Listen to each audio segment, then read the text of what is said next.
Hello and welcome to Bergkamp Wonderland. We are not the Messiah. We're just very, very naughty boys. Poor old Terry left us today. With me tonight, it's talking of naughty boys who never do their job properly. It's Karl. All right, Karl. Hello. I just want to say that I now have a new enemy. He knows who he is. His name is Andrew Fife.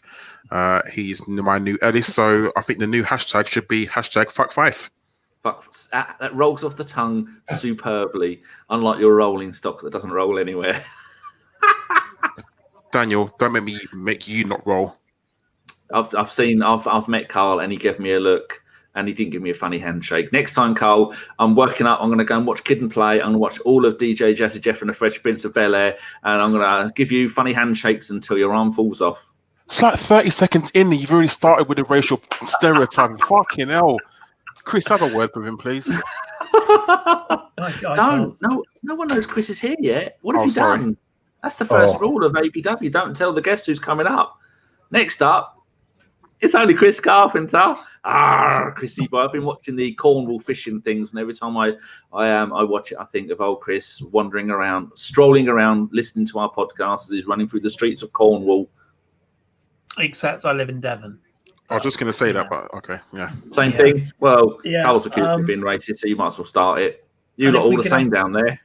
If we could have less of the old, as I'm sure you know, Danny, because you're always meticulous about this, I will be another year older in 3 days' time. So it's your birthday. It is. You'd be 37. So yeah. I was just going to say, if we could not mention how old I'm going to be, that'd be great. But you've already shot on that one, so that's good. Thank you. 37 for me would have been the 2007-8 season. The Banter era. That's when it began. The decade of dust, as I like to refer to it. The decade of destruction. Oh, you're right, though, cheeky chops. We have missed you. I'm all right. Yeah. I'm all right. Getting there bit by bit, but pleased with what we've had to watch in the last 24 hours. So yeah. Onwards and upwards. That's always a good start. And finally, with us tonight, all the way from Canada land, it's only Cory Austin, the man from the chat box, the man who we all follow on Twitter, and we all WhatsApp him every now and then. And he's been a listener, not a fan. We don't have fans, we have listener. He's been a listener to the show for many, many moons while trucking around North America in his big lorry. Truck, not lorry. You lot don't like it when you say lorry, dear Cory. Oh, we don't mind that. No problem. But it is a truck. I got banned from someone on Twitch because he was an American. I said, that's a nice lorry you got there. Straight away banned. That's just strange. Oh, not right, don't worry about it. No. A bit like Danny, really. A bit strange. The question we all want the answer to is, how far away are you from Jeff, and do you know him? Because you're in Canada land. Yeah. We meet up every other week. Yeah, at the local. Yeah. No. He's not that far away, but he's across some water, so I would have to take a ferry to get to him. So. But he's not that far away. He's about 90 minutes.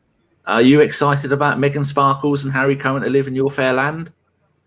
No, not at all. But that's beside the point. They can live their life. That's great. They're going to go and live with Jeff and his white cats and his white car and his white towels. Yeah, he's going to be right and close his white dog. That's right. That he doesn't see them for 6 months a year because it's just so much snow. He can't see any of his animals, which is why he's bought a black car. There you go. Right, that is 3 minutes and 50 seconds of absolute nonsense. Well done if you fast forwarded through it. So, Kris, as you haven't been on in a while, I will come to you for first of all, we have to do the usual statement at the beginning of every show. Lacazette 28, Aubameyang 30, Ozil 31. Right, Kris, the Arteta question. This is only for you and Cory because Karl answered it last week. How did you feel about Arteta before he was announced as manager, and how do you feel about Arteta now? Go ahead. Before, I was quietly optimistic because I felt that it was the right appointment, given the fact that we didn't go for him previously. I felt it was probably a good time to try something different, and he was something very different. And afterwards, so far, so good. I think his success or failure is going to be determined on things that will not be in his control, if you catch my drift. I think how much the people above him back him will determine how successful he can be. But yeah, so far so good. Been impressed with what we've seen so far. Yeah, definitely. Good point about the backing. Is that probably why we haven't bought any players in the 22 days that the window's been open? I don't think it's that. I think it's teams don't really buy anybody this early on, do they? The days are gone when the window opened and everyone went and bought somebody. Now it's like we wait till 29th, 30th of January and then people go and see what's available because the value is in the market closing rather than the market opening. So not really surprised, and I don't expect us to spend huge amounts of money in this window anyway. So yeah, not massively surprised on that regard, but we'll see, I guess. Good. Cory, how did you feel about Arteta before he was announced, and how do you feel about him now?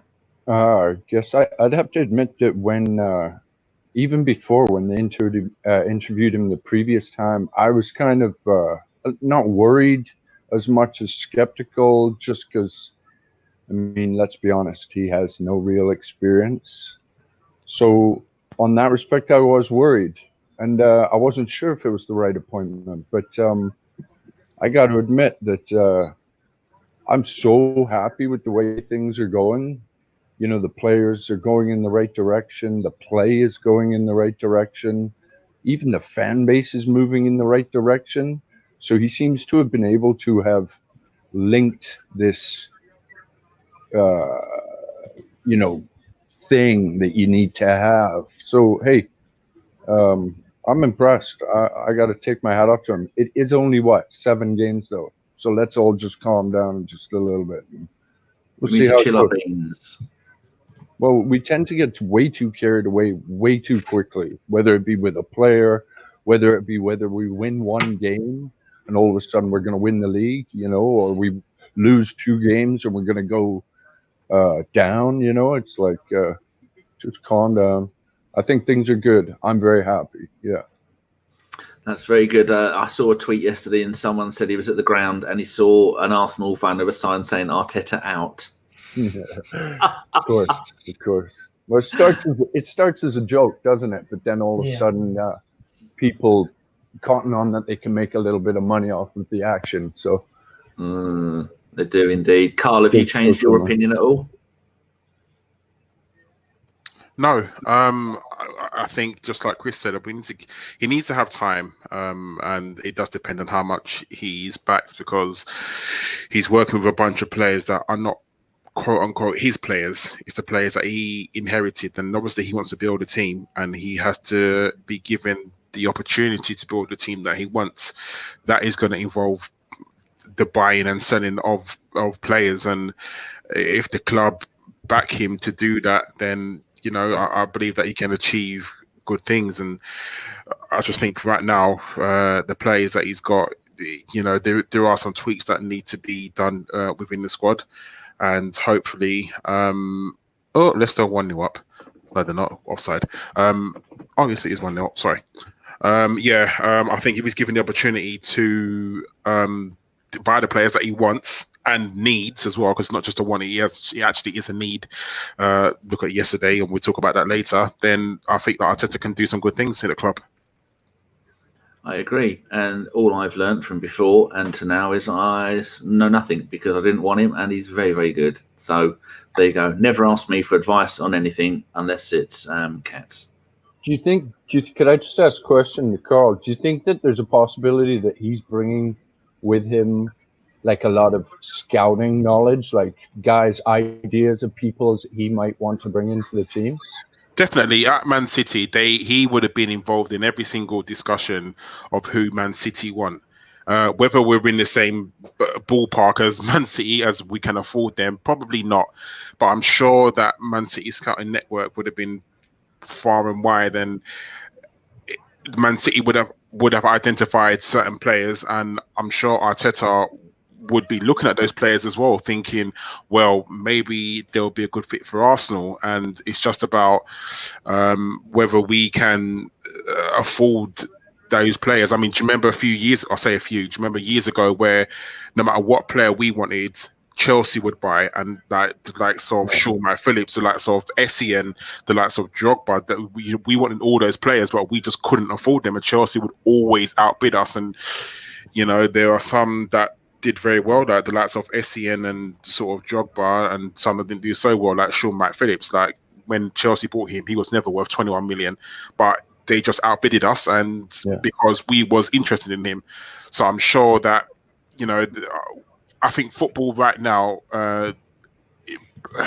back when Arsene Wenger sort of in charge, we could pick up the likes of a Nicolas Anelka and no one knew about him. But I think scouting now in football is so vast and wide. If one team knows about a player, another team definitely knows about him.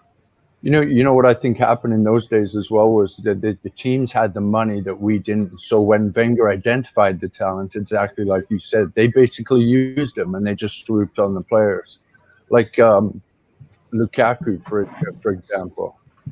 I mean, Arsene Wenger wanted him originally. Then he got bought by Chelsea. Eden Hazard's another example like that, where he was identified where Wenger wanted him, and then another team scooped him. So, yeah. It was always the Arsenal way of the reluctance to pull the plug, wasn't it? Like, we could, Kris would know this probably better than I, but the amount of players that we've identified in the past, and we've just never, ever pulled the plug, and sometimes it's come to bite us in the arse. I think it's like David Silva, or was it I can't remember which one. Is that a Silva or Mata that we was interested in, and we just didn't pull the plug. And, you know, it's just silly that we didn't really go for these players, but you know, hopefully things have turned around and we will be able in the future to identify certain players and actually go out and secure them. Yes, I agree with that. Yeah. Right. I think we should move on to the Sheffield United game. I'd completely forgotten about it, and Cory reminded me. Kris, did you see any of the game? Only highlights. What did you think? Me in streams. Yes. What did you think of the highlights? What stuck out for you about the game? Not a lot, if I'm completely honest. I think Karl will probably go into this in a bit more depth in a minute, but the inability to hold a lead is is always a worry with the new us. I was never really, like when you get a game, you go 1-0 up and you think, we're comfortable here. I haven't felt that way about Arsenal for a number of years. And I didn't feel any different with this game. It was always a game where you just felt we would need to start quickly and get 2 goals up. And when I was watching sort of on Sky, when they cut to the Sky reporters and he said, Sheffield United have been the better side, started better. I thought that doesn't bode well. But we got in front. The Martinelli goal, opportunistic strike. Again, we'll talk about him a bit more later on. But once we were in front, I felt like we were in a position where we could go on and turn the screw.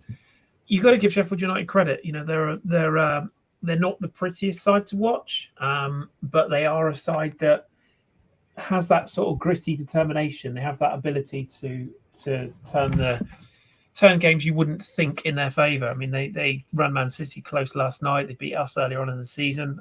They ran Liverpool close. They're a decent side. They're the sort of side that next year it'd be very difficult to replicate their form again, because usually teams like that get found out within a year. But what Wilder's done there is pretty decent, and they're a hard side to break down. The only other thing that I would pick out from the game, inevitably, was the non-penalty called on Pepe. Our fans are strange creatures at times online, as we all know. I do feel like there's a little bit within our fan base of our, sort of cry Arsenal. And playing the victim cards, and I don't ever want us to end up like Liverpool fans in that regard. But I just feel that we are a little bit. We haven't got the rub of the green, maybe, in terms of these VAR decisions. And I think that magical word again, the consistency word. You see challenges that go against us. The Aubameyang tackle. I think there was one by another player at the weekend whose name escapes me. But, and only booked, and it's our player gets sent off rightly. I'm not going to deny that. But it is frustrating when you see different situations in different games, and the fact that it took about 6 seconds to review, I think it was. It didn't seem like they even had a good look at it.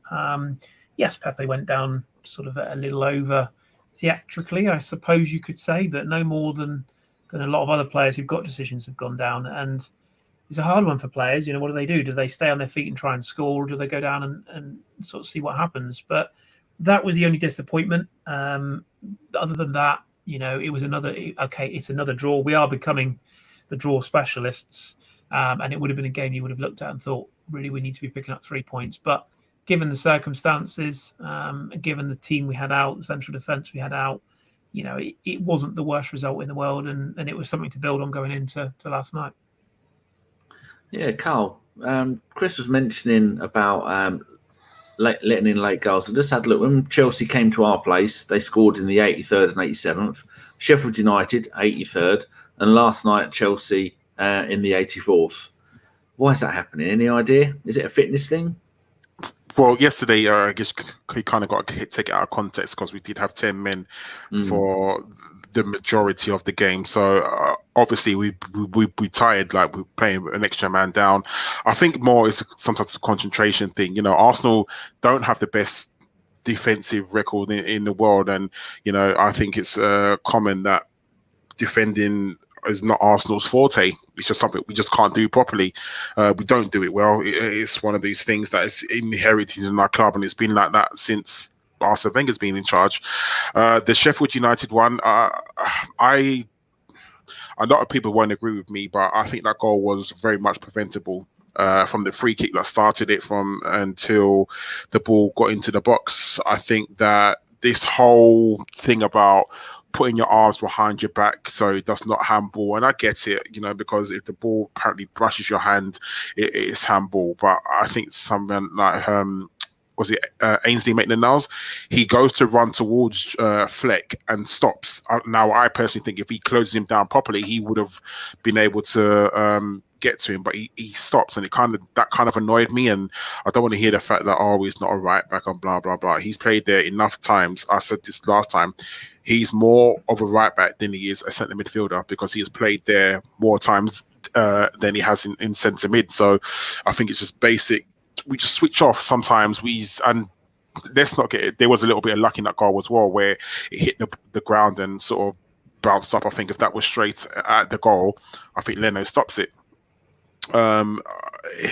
It's hard because we don't have the best defenders in the world. We don't have. I don't think for any time this season we've had our quote unquote first choice defense playing. Whoever you may think that may be. I can only think in one maybe Europa Cup game where we've had our quote-unquote first choice fullbacks, as in Tierney and Bellerin. And, it doesn't look like Tierney is going to be back anytime soon. I think, 3 months? So we're probably talking about maybe March, beginning of April time. Bellerin slowly and surely coming back, which we'll talk about his performance later on. But it's hard. It's hard. We just don't defend well, and it is a fitness thing. I agree, because Arteta's already come out and said the players are not where I want them to be. And Arteta, you can tell that he is a manager who wants us to close down. He wants us to harry the defenders, and we can't do that for 90 minutes. We will eventually tire out. So with time, Arteta will get us there. Yeah, I agree with that. Cory, what's your thoughts on the Sheffield United game? Did you see it, or did you just see the highlights? Yeah, no, I watched it. There's the point of the goal I found interesting, because we're going to talk later, hopefully, about pattern of substitutions. But there was a moment where in about the 80th minute, you could really see that Ozil was tiring during the game, and he needed to be subbed out. And I believe at that moment, if I remember, Arteta started making some moves on the sidelines. There was some movement as if there was going to be a substitution happen, and it didn't happen. And the goal followed rather quickly after this kind of thing that was going on the sidelines. And it was for me, I think it could have been preventable just through a substitution, a change in how the midfield was being run. So there was that concern. The only other thing I noticed from the game was that the usual pattern of the teams coming out at us hard. Most teams have figured out that they've got to try and just go at us right at the beginning of a game, as Sheffield United did. But if you actually watch the game, the Arsenal played fairly well. I mean, it wasn't as if we didn't play well. I personally think we deserved to win that game. But For me, the standout was the lack of substitution at that crucial moment. I truly believe that there's something going on with that, but it might be just. He's saying that you would have realised it's coming towards the end of the game. Ozil looked tired, and you'd have brought on someone to shore up the midfield. Yeah, totally. Yeah, absolutely. But there's not much we could have done about that goal. That goal, like the goal against Bournemouth that they scored against us, just those kind of lucky shots. It's just bad luck that we've had two go in consecutive games like that. You can't really plan for anything like that, can you? Yeah, I mean, bringing on a player like you said would probably work, because Ozil, you get the last 10 minutes of the game and he was looking knackered. In that game, the actual structure of our team, we had a 3-man back, right, with Torreira just kind of anchoring ahead of everybody, and you basically had almost 4 wingers. You had a midfield type of winger and a winger setup. You remember you had Pepe on the right, and you had Martinelli on the left, and you had AMN on the right, and you had Xhaka on the left, right? They were pressed up. So with the minute that Ozil started to tire, basically your guts of your team was gone, right? So, and I think Arteta saw it, but then what happened was the goal got scored, and I think Arteta's mentality was, well, now I have to leave him on because I don't want to pull him off to make a scene of it. Do you understand? Yeah, which he did in the game after that. Right, so Martinelli scored in that game. It's rapidly becoming one of the fans' favourites. I don't remember the last time that we saw a young man come. Well, I do actually, Nicholas Anelka, that we bought a bloke that no one had heard of for £500,000 from the Farmers League. I don't even know there were Farmers Leagues back then, and turned out to be an absolutely magnificent player. So talking about that, Kris, did you watch the Chelsea game? I did, yes. Oh, yeah, I did. Go on then. Tickle the listeners. Yeah, I mean it was a really strange game because we went into it. I had a sneaking suspicion we might do all right, inevitably, because I'm always positive. But no, I just had a feeling that we would do all right, and set up to me looked like the right sort of side to play Chelsea, and their home record at the moment is cause for concern for them. And it's amazing how these things have a way of getting into players' heads when they're not winning at home or they're not scoring goals. It's one of those things that just bleeds into it. So I was fairly confident going in, rightly or wrongly.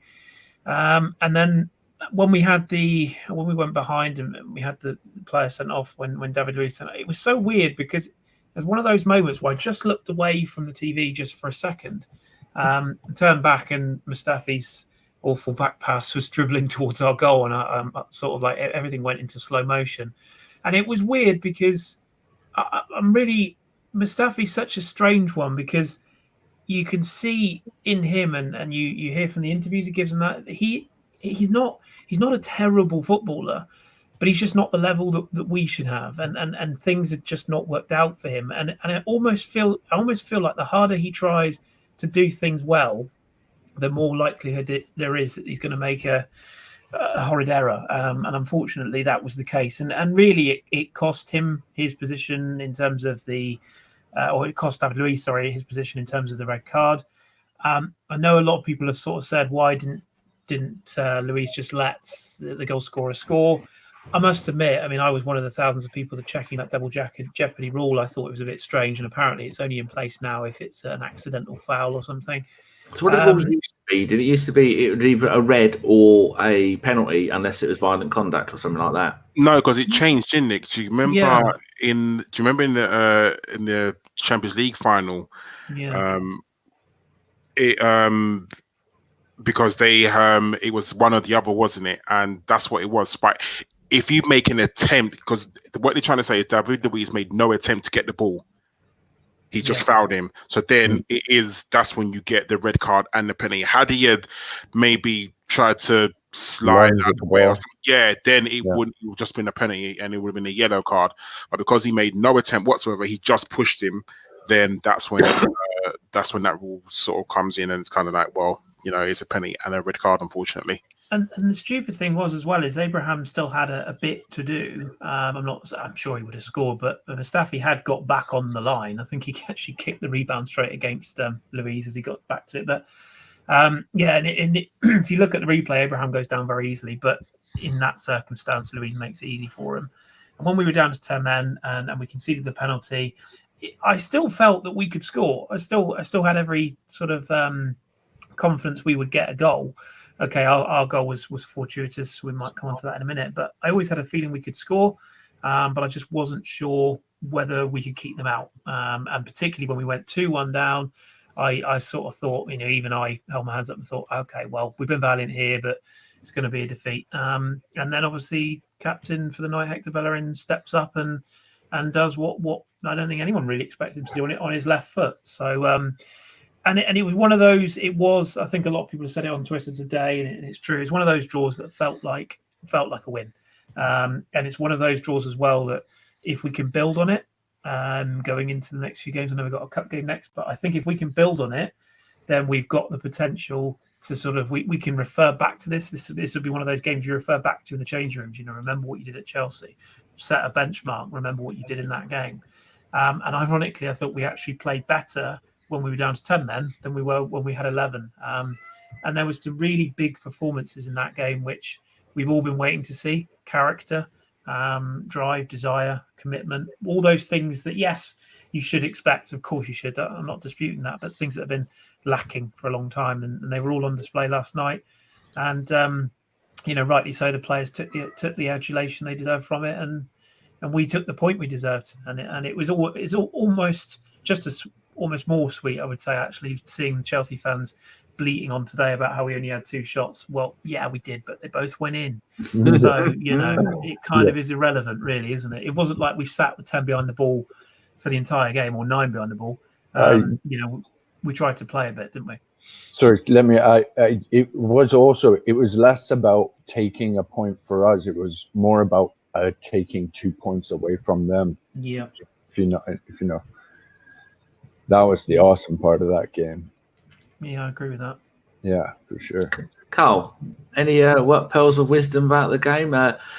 Before we start the show, people, I have just a list of a few things we want to cover, and I put Mustafi, hero to sinner, or whatever I put there. And Karl, you said, what did he do that was good? I said, well, he put himself in front of the ball. And then you said, well, that's his job, isn't it? Yeah, but I know that's his job. But so often lately, we've had defenders cowering out of the way. He didn't cower out of the way, did he? He went straight for it. I mean, I think that deserves some praise. No, because you're comparing to the lowest common denominator. Why don't you compare to the highest? Why don't you compare him to a brilliant player? It's I don't know. Like Mustafi had a brain fart moment. What he did, I'm sorry, as a professional footballer who gets X amount of thousands of pounds a week, that was unacceptable. But he caught it with the tip of his boot, though, didn't he? Danny, he had no awareness of what was around him. He should have you got to put a bit more power on it for it to reach the goalkeeper. The worst thing is he wasn't even being harried. He was not even like someone was closing him down. It was, shit, I don't know what to do. I need to give the ball back to the goalkeeper. That's what and he had no awareness of what was around him. He should have known that Abraham was there. Like, it's just ridiculous. Even the space between him and Luiz was far too massive. Like, it's just we could sit down here and point out the error like over and over, but it is what it is. The one thing I will say is that after that, he had a good game. I will give him that, and I'm not going to say that he had a shit game. He did. He had a very good game after that. It's almost like in the dressing room, Arteta sat him down and just said, you know what? Get it out of your head. Don't worry about it. Just let it go. And after that, he stuck his boot in, and then he got some important headers and clearances. I believe that his header was the one that set up Martinelli's run. So, he got an assist. But we're not going to talk. But unfortunately, we're not going to talk about that. We have to talk about the glaring error that he made, and it's unacceptable, Kris. If someone had made that error in the Pirates, I'm sure you would look at them and think, "What the fuck are you doing?" Excuse my language, but and that's Sunday League, and we're talking about a professional footballer, a guy who's, I hate saying this because I think it's bullshit, but he's won a World Cup. This guy has won a World Cup, and yeah, he doesn't get to the hear me. He doesn't get into the Germany side now, but that's unacceptable for him to do that. He's a professional footballer, and like Kris said, it's not that maybe he's a terrible footballer. He's just not good enough to play for Arsenal, and I think next season he will not be an Arsenal player. That's my personal opinion. If we can ship him out, but for me, it's just unacceptable. You were asking Kris a question there. I did ask Kris a question. Sorry. No. What would you have done if one of your defenders had done that? When you said what would I do if? I mean, it sort of happens every Sunday. So. Kris has secretly told me one of the results from the last week. I'm not going to say it, but it's you're a very brave man to still carry on, Kris. We're having an awful time. I mean, and as you say, it's Sunday League. It's not about coating the players off or saying he's not this, he's not that. I mean, he has come in when he first signed for the club. He had some really good performances, but sometimes a player just gets to that stage where their confidence is completely gone. You can see it. And I think what was telling last night was that every time David Luiz got the ball, Chelsea pressured him. And every time Mustafi got it, they sat off and waited for him to basically pressure himself. And that speaks volumes. And, how many more managers he's had opportunities. Emery stuck with him and then left him out at the start of the season. Freddie brought him back and put faith in him at Norwich, and he made the mistake. Arteta's put faith in him more through luck than judgment, but he could easily have played Robert Holding last night. And he kept faith with him.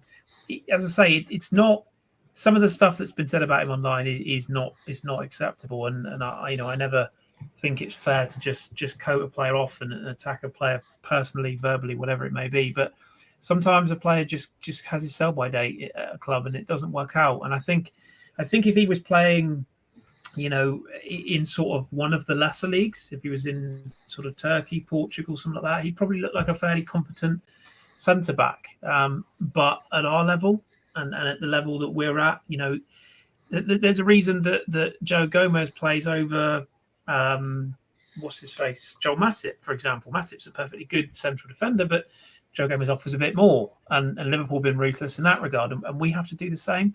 That said, Arteta's only really got him available. I think Sokratis, is it still concussion? I think he's out with, which is a bit of a worry because that's 2 games now. They're doing the right thing, but hopefully we'll have him back. And Holding coming on last night, he's not been in the best form either. So, we kind of need bodies at the moment, and that's why it's important that we try and keep Mustafi ticking over.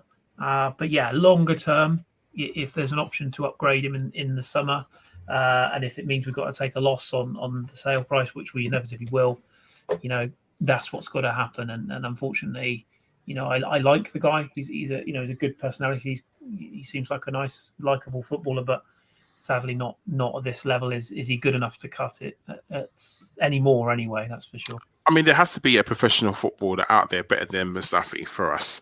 There has to be in world football, and I'm sure our scouts, I'm sure Arteta has definitely said centre defence has to be one of the number one priorities in the summer. David Luiz is only probably there maybe one more season, and then you got to look to kind of ship him out as well. And Sokratis is 31, 32, so he's probably only got a few more seasons left in him as well. So we've got Chambers, but you're not going to see Chambers until probably this time next year.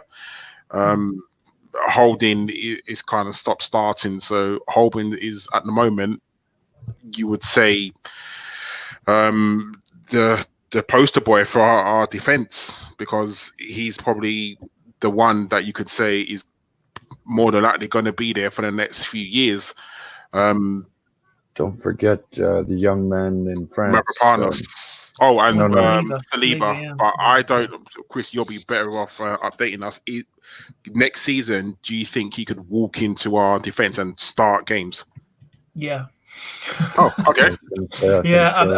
I think based on that, there's nothing in our defence right now that will keep him out if he comes in and is solid. Don't get me wrong, he's not the finished article, but he's very, very highly thought of. And I think sometimes you have to take a gamble and you have to put a player in and say, do you know what, whatever happens, we're going to build around you. There's a lot of talk about Upamecano in the summer, that being sort of revitalised, and I think they're doing a bit of work on that at the moment to try and put something in place for the summer, and obviously that will depend on who we can get out.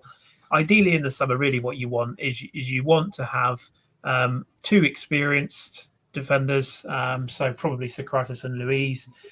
You want to bring in an experienced starting defender, and then have a sort of a young protege next to him. And if that means that one of Sokratis or Luiz doesn't get games, then so be it. You have to be ruthless. And again, the top clubs, that's what you do. You don't look at it and go, oh well, we'll try and keep players happy. You have to keep building.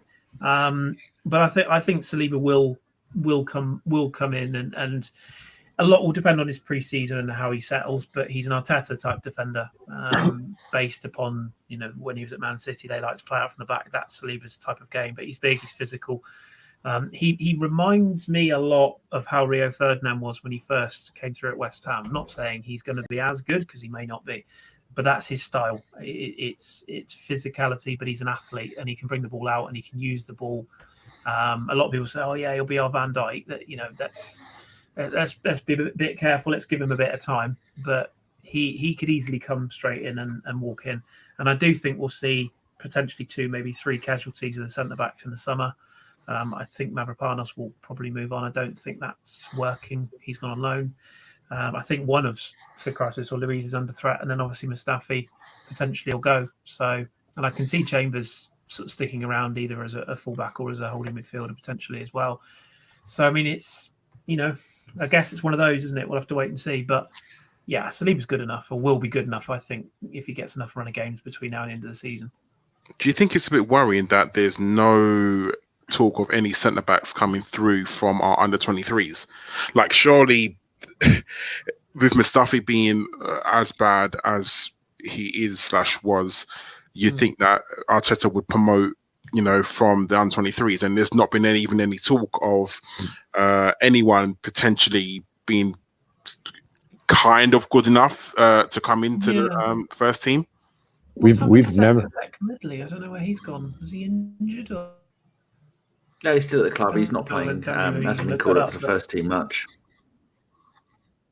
We've never really produced any defensive kids out of the academy. No, not since the They've days always of been the wingers. Yeah. Wingers. We've always ended up with wingers. Ben George Bird did tweet the other day. George Bird tweeted the other day that 2 of the under 18 or under 23 players have been called up to the first team to do some training, and one of them was a defender, and it wasn't Zach Medley. No, that's right. No. I saw your tweet. I think sometimes you just have to buy. Sometimes you can't always promote. I agree with what Karl's saying, though. It's a bit worrying that we've got this Hale-End Academy. We're bringing through some really quality players, but we're having to convert them into defenders rather than bringing through defenders. But then we did that with Ashley Cole, and that didn't work out so bad. So I found it. I think the players that are Parmigiano paired up with that Saliba would be magic. And then what? Let's say, when does Luiz and Sokratis contracts go into their final year? Is it next year? Luiz only signed a 2. So because then you wouldn't be so concerned whether or not you're giving him game time. Let him run his contract out. It's not like it's a big deal. You get the service out of him. You get his experience. Exactly. And Sokratis ends in the summer of 21 as well. So they both got one more full season. If you wait till the summer, that Parmigiano deal becomes much more doable. Although there will be other teams come into the play, but doing it in January is crazy. No. He's in the final. He goes into the final year of his contract in the summer as well. So Leipzig will have to make a decision whether to keep him or sell him on. His value will decrease. And from what I can gather from the people in Germany who know more about this than I do, it sounds like Arsenal and other clubs, but it sounds like Arsenal are more at the forefront of trying to negotiate the old, well, if we were to do this, could we have that in the summer? I think that's kind of what we're looking to do, and trying to get something in place so that when the window closes, we can just go in and we'll almost have like first refusal.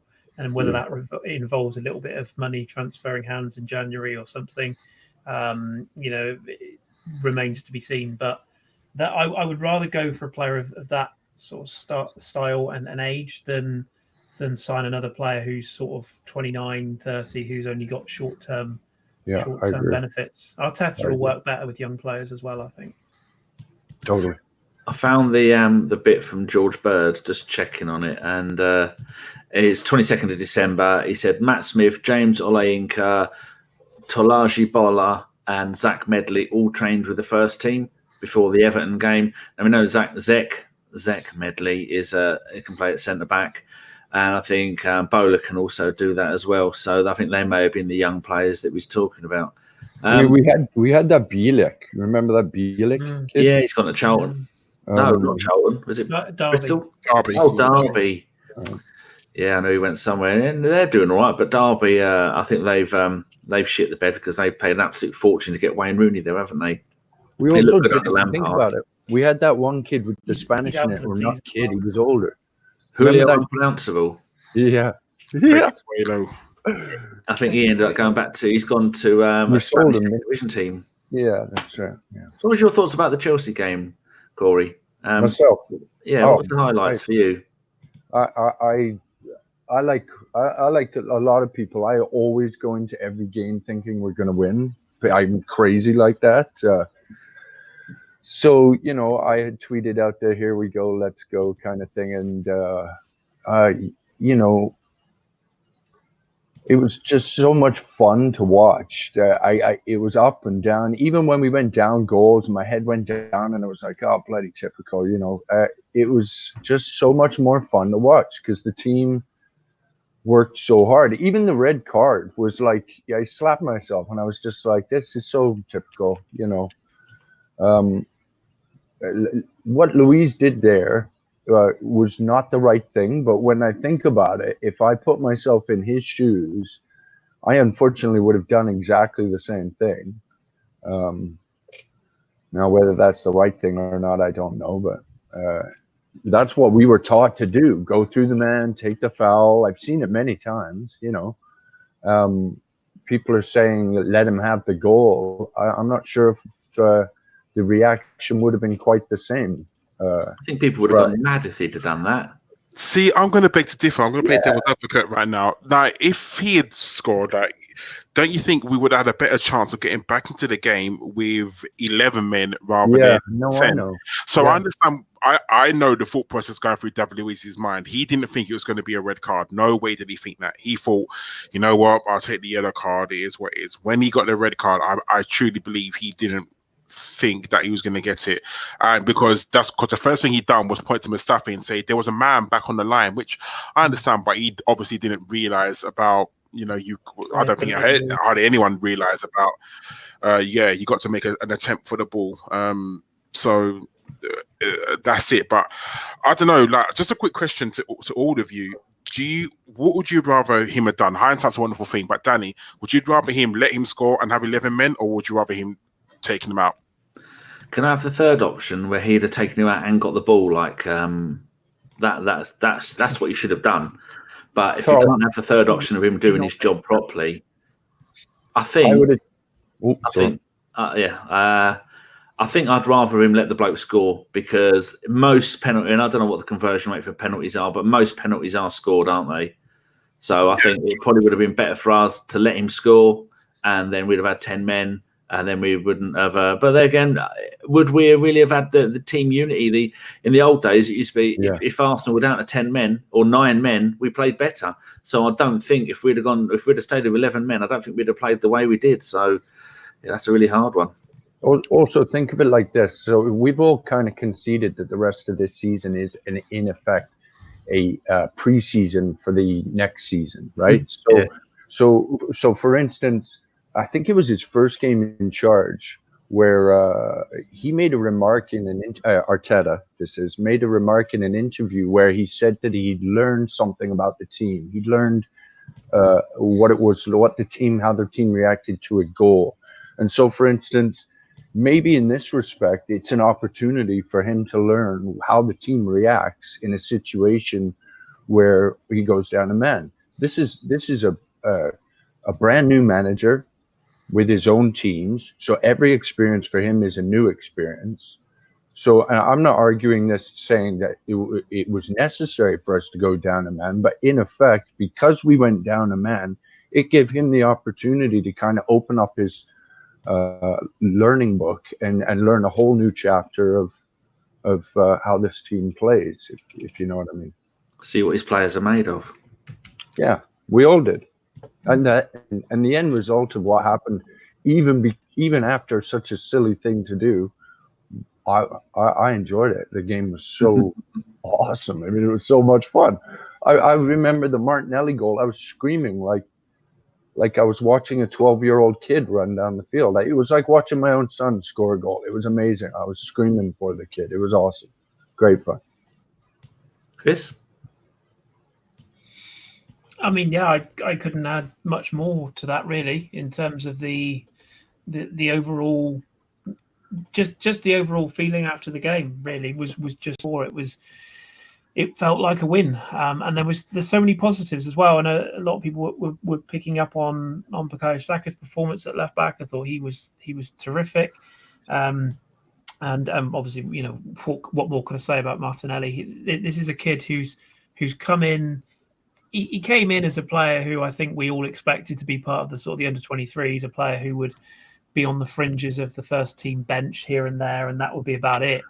He's come in, and the biggest credit you can pay the lad is he's now in a position where he's played himself into the starting 11, not just the squad, into the starting 11. It's now a situation where he's leapfrogged several players, and you know, there's a real chance that when Aubameyang comes back from suspension, if Lac is still struggling, there's every chance that Arteta might opt to put Martinelli into the side ahead of.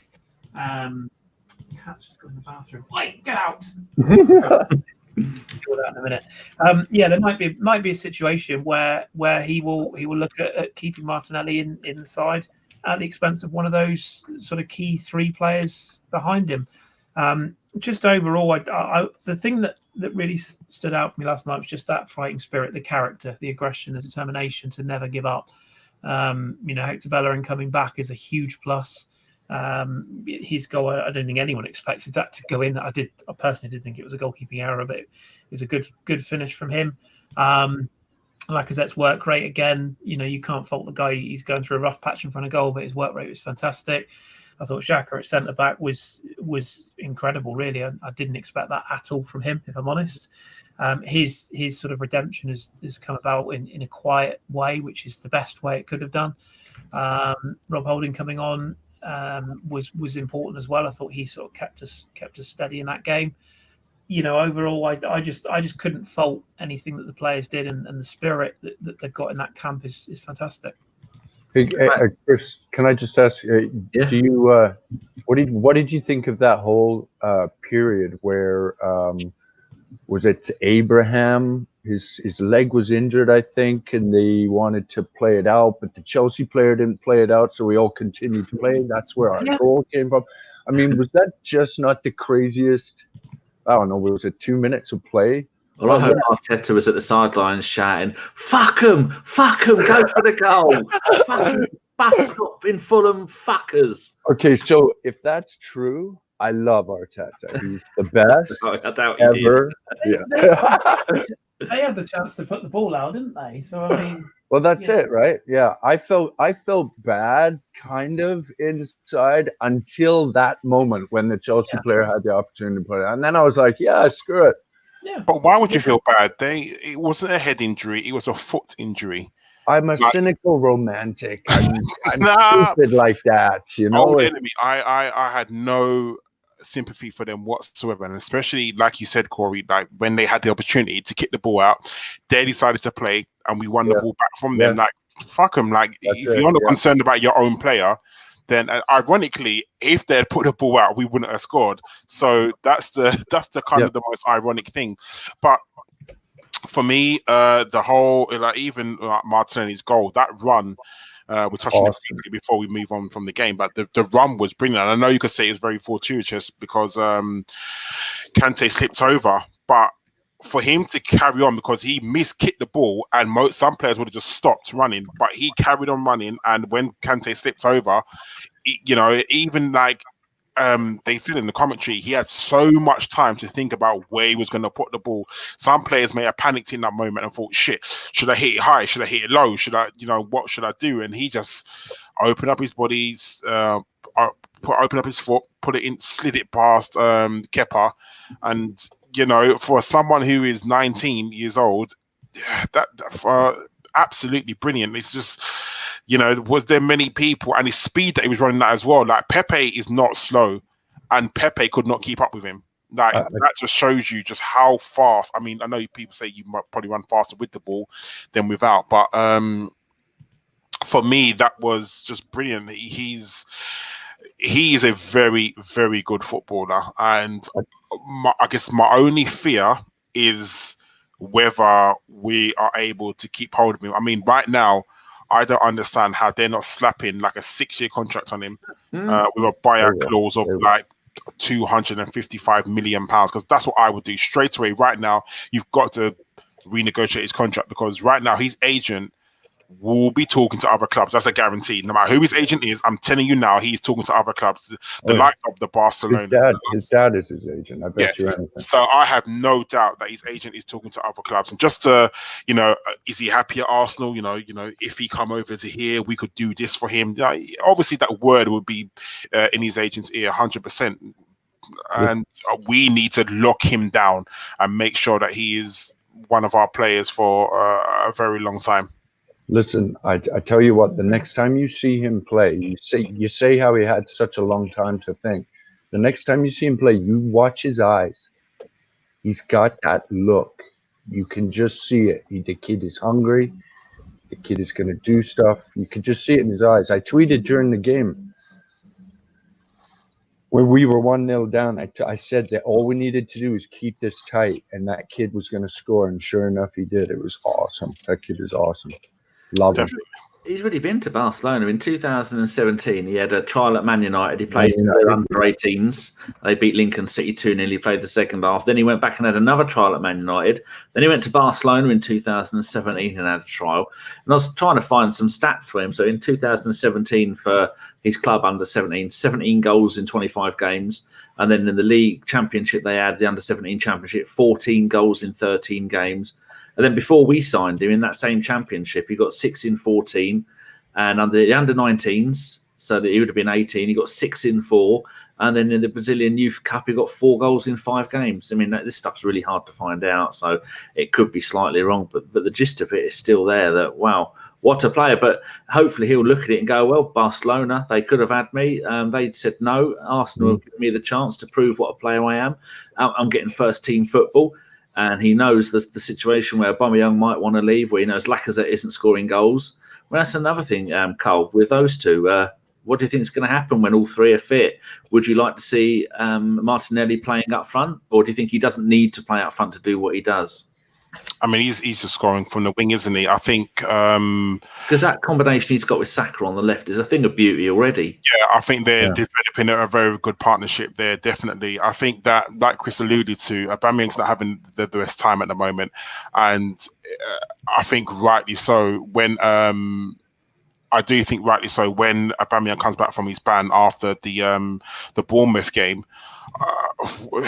Would I drop Lacazette? I probably would, if I'm really honest, just because sometimes you just need to reset. I know like there are times where we had players and we try to play them into good form, but that can't always happen. Aubameyang is not a bad player, but at the moment we can't afford to play Aubameyang when we have the likes of Martinelli. You can't really drop. Lacazette. Sorry, you can't afford to drop Aubameyang when we have Martinelli playing. Lacazette is just not scoring goals at the moment, so maybe he has to be an impact sub to see what happens. But at this precise moment, you got to say Martinelli has to start over Lacazette. What position though? Would you play him out wide still?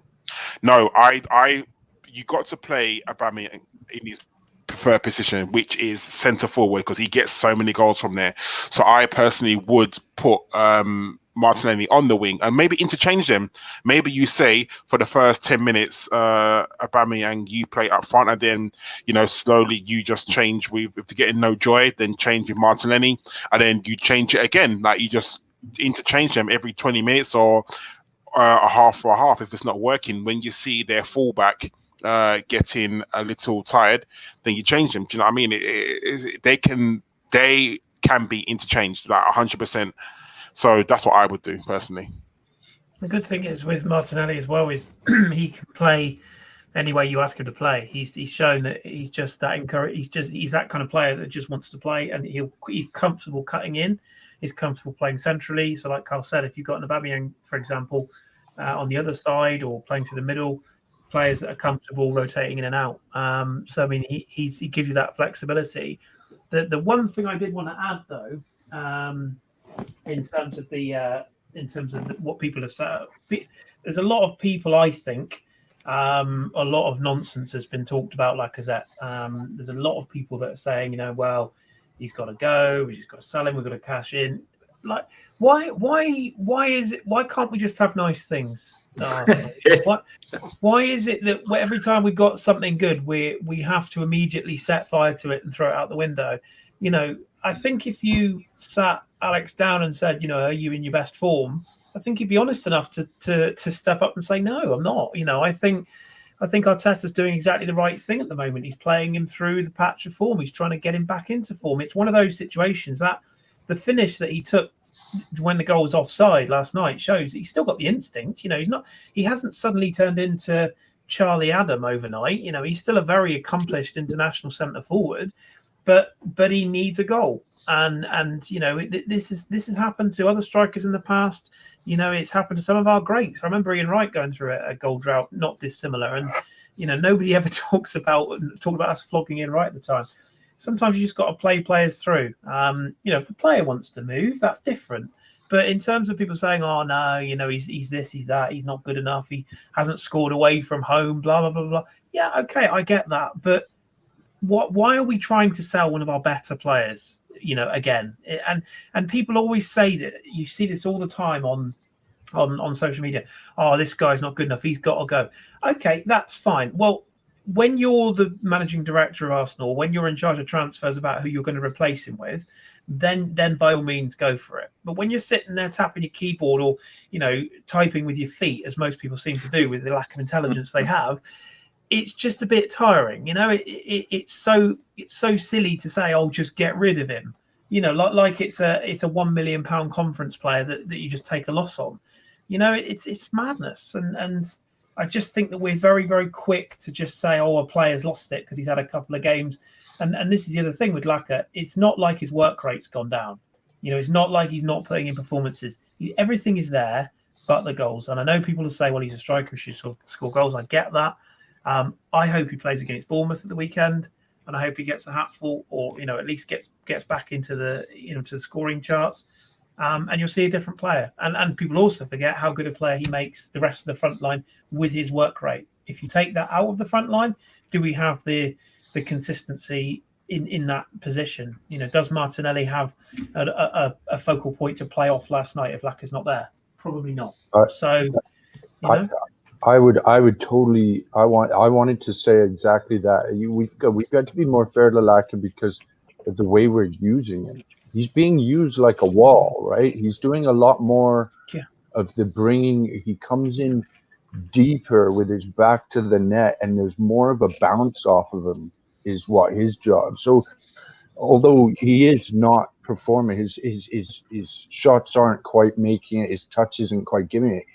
You're totally right. He's giving us a lot of work in other parts of the field that's setting up other players' ability to go and attack the net. So we have to be careful how much we give to him because he's providing a lot. He's also taking a harsh beating by being that wall. He's getting kicked constantly. He's getting fouled constantly. He's kind of short, so I think the referees don't seem to give him a lot of the benefit of the doubt. He does also have a habit of exaggerating things a little bit. I'll say, let's put it that way. And he's not diving around. Well, I say not rolling around as much as he did before. Because when he first started playing, I remember thinking, "Oh, you can't do that here. You're not going to get away with that here." But he does have that in him, doesn't he? Yeah. He seems to be evolving quickly. I just checked on transfer. Apparently, he's right-footed. Yeah, you're right. Yeah. Did you know? I know he's playing on the left last night, but they say he's right-footed, but I think he could be either-footed, couldn't he? He's got so much skill. He's comfortable on both, but he is predominantly a right-footed finisher, if you will. Yeah. But that's what our wide players do. Because you look at Pepe. Pepe is very, very, very much left-footed. That plays on the right, so that's what he's kind of do, cutting on his opposite side and get that shot off. But Martinelli he's very comfortable no matter where he plays. What do you think of the combination of Bellerin and Pepe? That combination, like we're witnessing Xhaka and Martinelli seem to be really bonding something together on the left side. What do you think of the possibilities that Bellerin and Pepe could? Because with Pepe constantly wanting to cut in, and Bellerin constantly wanting to go to the line, do you not see that could really work really well? I mean, he's got to get time, isn't it? I think first of all, Pepe needs to establish himself. And I can't believe I'm saying this about our record signing. He needs to establish himself in the team because at the moment he, one day he's in, one day he's out. I think Arteta's slowly but surely getting him into the team, which is a very good thing. Personally, I'd be very surprised if Bellerin played against Bournemouth, just because if you've been out for so long and then he played a full 90 minutes. And he gave it everything as well. Yeah, I'd be very surprised if Bellerin's on the pitch. Sorry, it starts at least against Bournemouth. I'd expect to see Ainsley definitely coming against Bournemouth.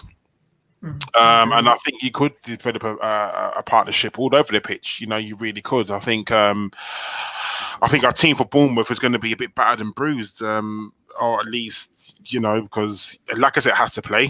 Arsene will be out, right? So you're looking at a centre back partnership of Holding and Mustafi. And you're looking at that, you think it does.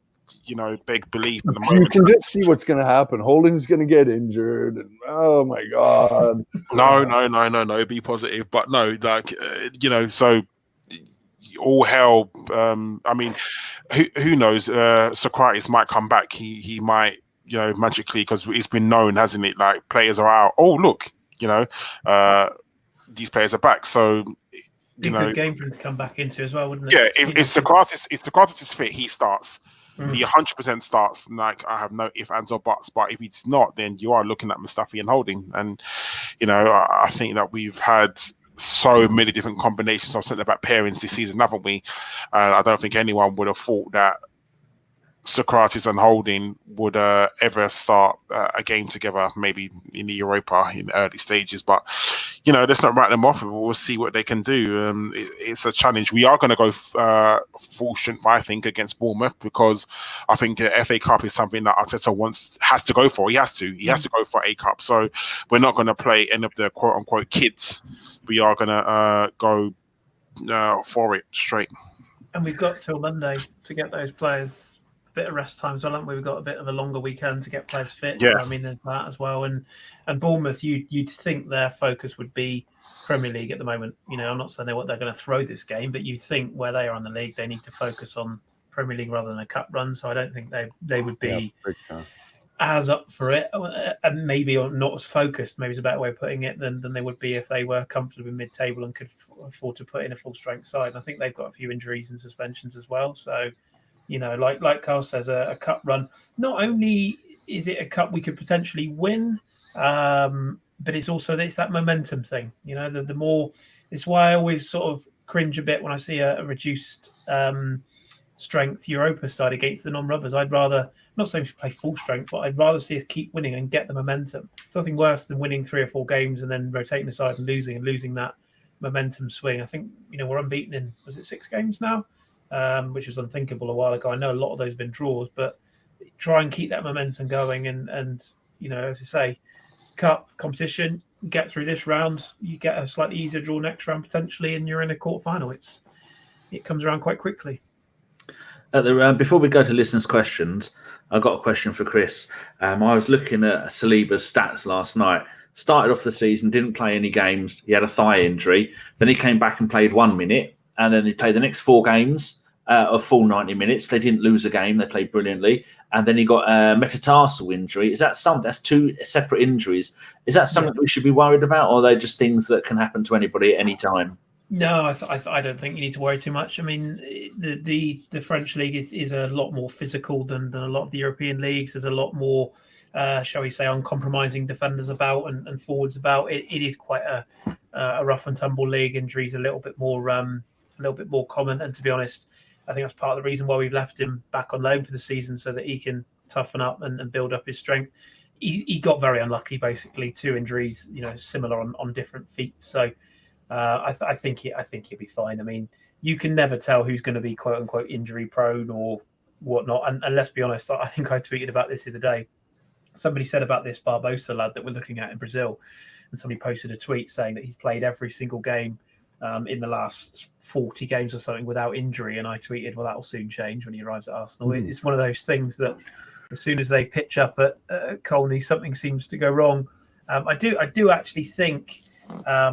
There's a bloke we used to have on this podcast called Dom. I don't know where he's gone, but hopefully if he comes back soon, be interesting to see what his thoughts are on the current medical situation at the club, because it does feel like we've taken a few steps backwards on that in that regard since we've lost a few of the I don't know whether it's conditioning guys or the treatment stuff, but yeah, it does feel like we've taken a bit of a step back this season in terms of the injuries. And if Arteta's going to employ the style that Pep has at City, we're going to need to be a bit more robust than we have been in previous management sort of terms. So, yeah, I don't think there's too much to worry about with Saliba. But as with everybody, you can never tell until they settle into the league.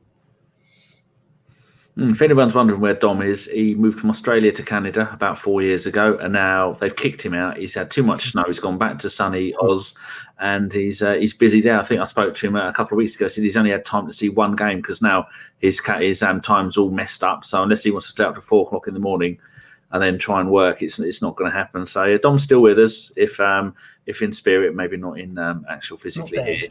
Yeah, Karl, do you want to do the listeners' questions? Yes, Daniel, I do.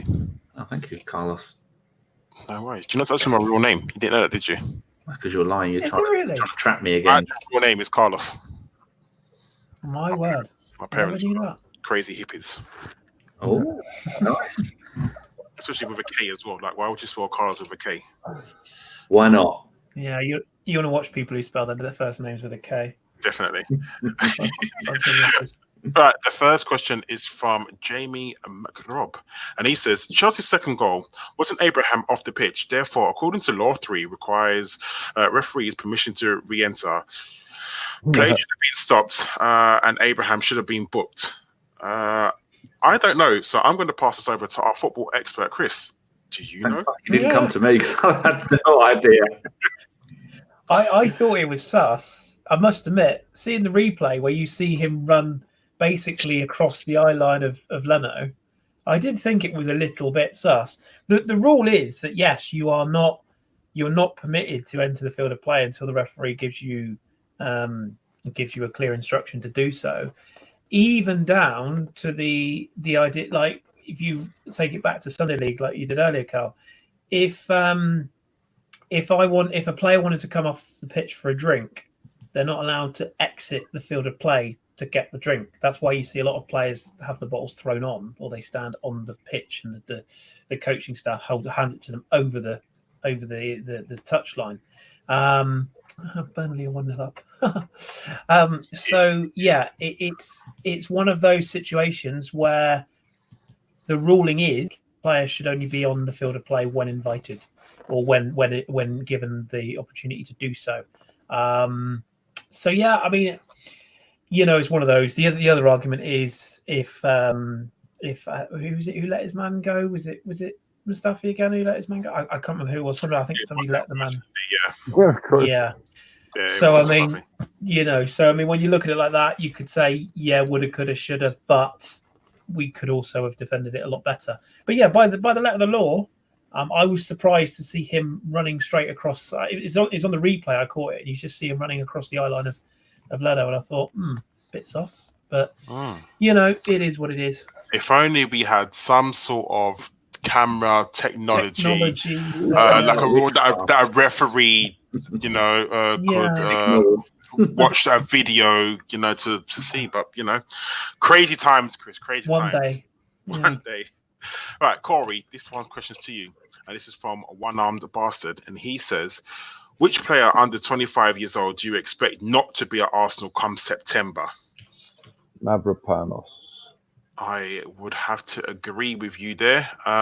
Danny, any update on that one? Who do you think will not be at the club? I think there's been quite a few players that have been hanging on and not playing many games, mainly because of injury or because they're just not fitting into the squad. I think if you scroll down to the players that haven't really played much, Matt Macy's 25. He's a goalkeeper. He'll probably go. I've never been overly impressed by Mavropanos, which is a bit of a shame because he's only 22. Smith Rowe is another one. He's not a defender, but he's 19. I'm not sure it's going to work out for him there.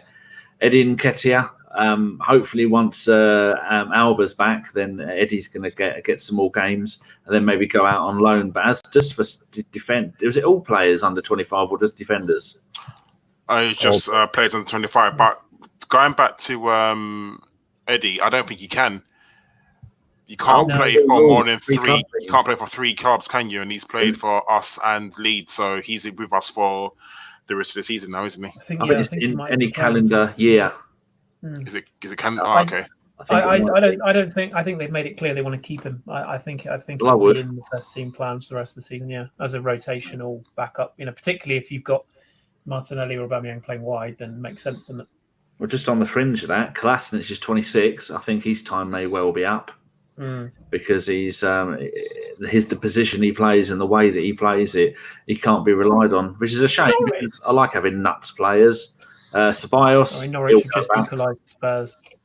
Oh, lovely. The actual depend on whether we bring in Kurzawa, by the way. Because if we don't, then you wouldn't sell. We've only got 2 left backs as it is. You wouldn't sell another one, would you? You're not a fan of him, are you? Who? Kolasinac? I saw you do a tweet and it didn't start with unpopular opinion, so I ignored it. What were you saying about Kurzawa? No. I'm one of the few people that's defended Kurzawa. But at the same time, I'm on the fence because if it means that Saka doesn't get games, then I'm not. It's one of those, I'm not against us bringing in a player as cover, but I don't think we necessarily need him if Saka's going to play like he did last night. The problem with young players playing that position, as we've seen with what's his face, Ainsley Maitland-Niles, is they can play 2 or 3 games brilliantly and then also have 3 or 4 games where they're not so good because they're learning the position. So it's one of them, Kurzawa is a natural left back, but Kolasinac is, I don't know. I run up and down with Kolasinac. One minute I think, another time I go, defensively he's always going to be suspect, but then Kurzawa's also the same, But do you think there's better players out there than Kurzawa for us, Chris? Like, because as you know, our recruitment policy has not been the best, and I don't want it just to be a flipping a stopgap. We need to stop those sort of signings. So, would you say Kurzawa is a stopgap player, or is it a player that could come in and actually do a job? Because you look at that Kieran Tierney, maybe is our first choice left back. Would Kurzawa be happy being back up to Tierney, or do you think he actually might be better than Tierney? I think the problem. I think maybe the problem they're looking at is Tierney's had a lot of injuries, and maybe they're looking at it and thinking we just need to bolster that position in case Tierney goes down again, because he has had a few injuries at Celtic prior to this shoulder problem. Don't forget. He's also still learning the league. He's still quite young, isn't he, as well, Tierney? So I don't know. And the other option as well, isn't he? Isn't the injury? Isn't it the same injury though? It was a hernia, right? That he's out with his shoulder problem at the moment. I realize it's previous.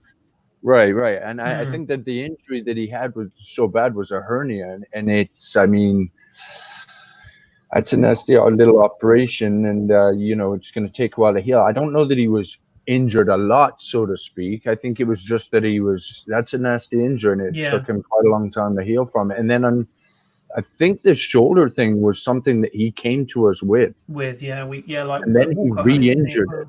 Well, this time it was his. I'm just looking at it here, but I do know this time he injured his right shoulder, and it was his left he injured before. But he's only 22, and so far he was out for 85 days with ruptured ankle ligaments, then calf injury, then a knock, 77 days with a hip injury, and then another hip injury for 13 days, groin surgery, and then hip injury for 93 days, and now so far shoulder injury, and he's been out for 96 days. So that question. Sorry, go on. No, go for it. The question earlier was from a guy named One Arm something or other. So I figure we should just cut both Tierney's arms off and call him the no-armed. At the end of the day, you want competition for places in all positions on the pitch, don't you? If you can get it, and if because no player should ever be signed to play every week. And if Kurzawa doesn't like that, then we shouldn't sign him. That said, if we can get him on a free in the summer or on a reduced fee in January, I'm not against the idea, because I do still think there is a player there. But it just depends on Kolasinac, because the other thing as well is we might not be privy to what's going on with Kolasinac. He might have asked for a move in the summer. He might have said he wants to move on. They might be looking at playing Kolasinac. The fact we can play two different formations, Kurzawa and Kolasinac are two very offensive wing-back style fullbacks. Tierney can play as an out-and-out left-back. So maybe we're looking at it thinking, actually, we could do with fullbacks on both sides who can play in multiple roles as a back three or a back four. So, I mean, one of the things I get asked all the time whenever we're linked with a player who's either French or plays in Ligue 1, the first thing people tweet me is, can he play anywhere else? It's almost like we have to sign players that can play in 8 different positions. Because Kurzawa can't. He's a left wing back or left back. That's it. And I just the other thing as well is that Arteta might well be looking at Saka thinking, he's done a brilliant job at left back, but I want him further up the pitch. I want him to play as a left winger. I want him to. Reece Nelson's injured again at the moment. With Alba suspended, and we're only another injury in that forward line away from having no options as wide players again. Only takes Pepe or Martinelli to go down with an injury, and Martinelli's had a couple of injuries, don't forget, as well. Maybe Arteta's looking at it saying, Saka's doing a great job at left full back, but we actually need him further up the pitch, so let's get an actual left back in who can do the job and have Saka in front of him, maybe. So interesting, tough one to know. That would free up Xhaka as well, right? Exactly. We're using Xhaka in this left post position, which he doesn't want to be doing. Yeah, it's an interesting one, and who knows what this window will hold, I guess. But anyway, Danny, back to you. I think you're muted, Karl. I knew that. Question, this is for Cory, and this is from Kyle, and he says, we used to say that this group of players were uncoachable. How much has this perception changed, and who has benefited from it most? So in my opinion, I would disagree with anyone who said that the group of players is uncoachable, just because I believe that any player is coachable. I think it was more that there was a gap in communication, possibly.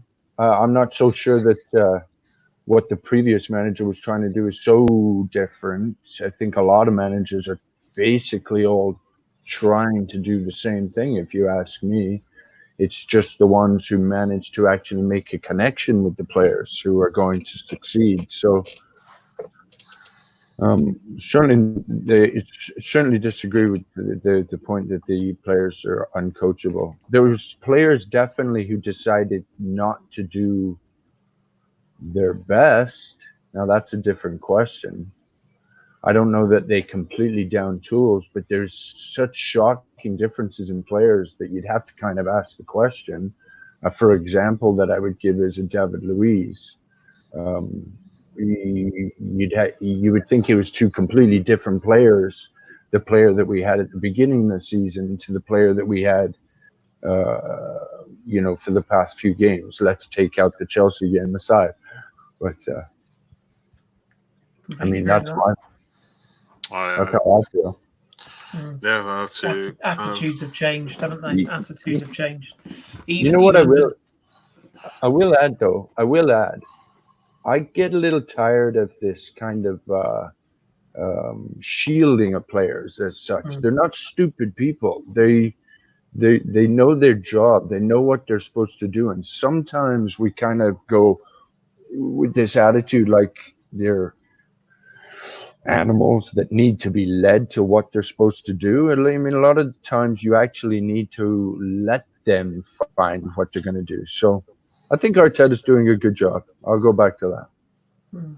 Agreed.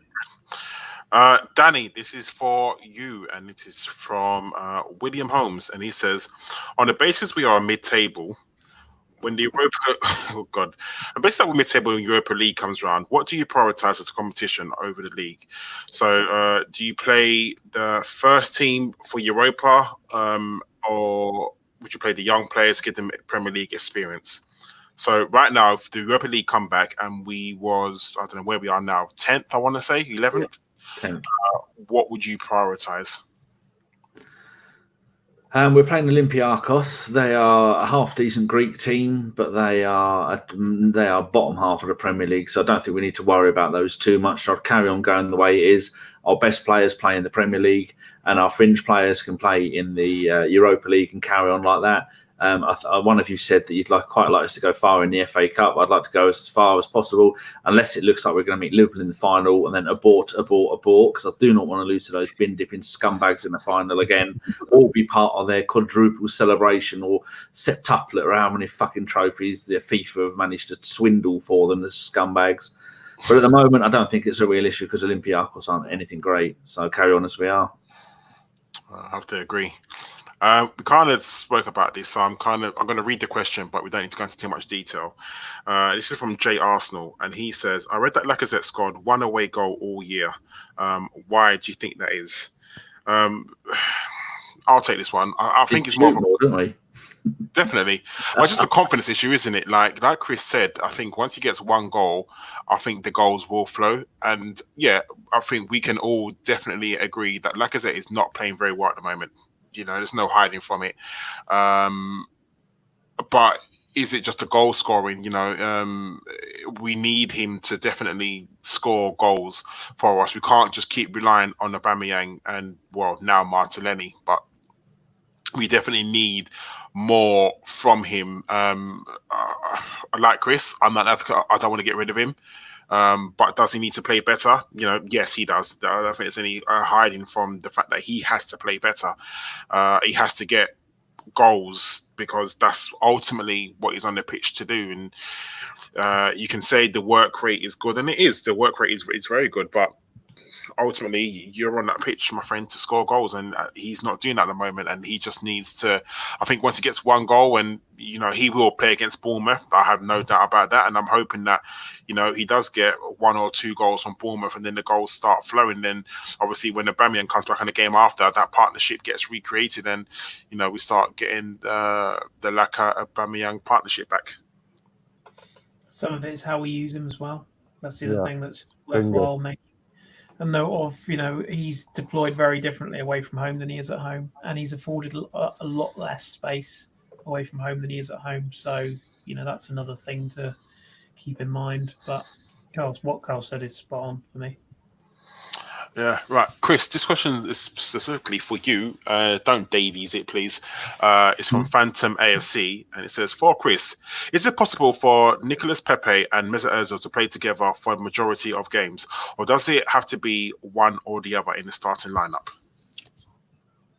I'll do this in a short answer. Yes, it is, but I don't particularly want to see it. That's how I'd answer that. I think personally the Ozil Arsenal thing is run its course now. I just do. I know that you can make stats fit whatever you want them to fit, and I think a lot of people do that. You can find a statistic that backs up your point one way or the other. You can always find one. I like to trust my eyes, and what my eyes tell me is that when oppositions line up against Arsenal and they see Mesut Ozil on the side, they know that as long as you close down the space and you don't give him the options to slide through balls through the middle, he isn't going to do a lot. And for me, that time, the game has moved on. Mesut has never been a quick transition, fast-paced, attacking, dynamic, drifting wide number 10. He's always been a number 10. If he was around in the era that Dennis was around, we'd probably talk about him in the same level, if not higher, because his mercurial talent and his ability on the ball is second to none. If you give him time and you give him space and you have runners either side, we just don't have that. We aren't afforded that. And teams are 20 years ago, if you played Burnley at home, Burnley would be managed by a bloke called Donald Burnley, who wore a flat cap, smoked a pipe at half time, and all of his back four were called Smith. And, he'd write his team on a fag packet. Even the likes of Sean Dyche or, an Eddie Howe or whoever, all of the managers in the Premier League now are tactically aware.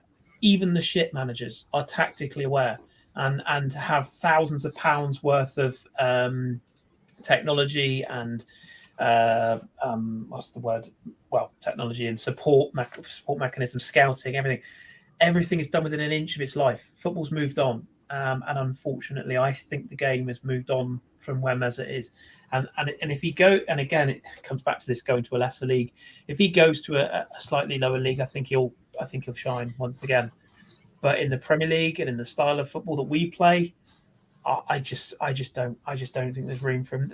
There isn't really room for David Silva at Man City anymore, and he's been one of the best Premier League players ever, on his day. But even he isn't getting the games. It's Bernardo Silva, it's Riyad Mahrez, because they're the type of players that can unlock defences. Juan Mata, another classic example. United crying out for artistic endeavour, for a player who can put his foot on the ball and create something, but they can't play Mata for longer than 20, 30 minutes because he's this pace-wise he's not at that level. So sorry, I have gone on a bit there, but I think the model moving forwards is a Pepe. And I think you hang on to Ozil for the rest of the season because he can still contribute, but at the end of this season I'd love us to move to a different style of play and have I don't mind us having a central 10, if you will, but I want it to be a 10 that moves around and contributes, can drift wide as well. I want a fluid 3, not just one static 1 and 2 either side. So almost like a Welsh number 8 that we had. No, because we all know he was shit and injured all the time anyway, so there's no point bringing him up. Too many flicks and tricks. Yeah, back heels and all that. Yes. And without willing to poke the dragon, you do want a player who is a little bit less. That's the only thing that Aaron had against him was his injury record. I can't believe I'm going to say this, but almost like a bit of a Nasri player is what I'd like to see. Not him, obviously, but that type of player.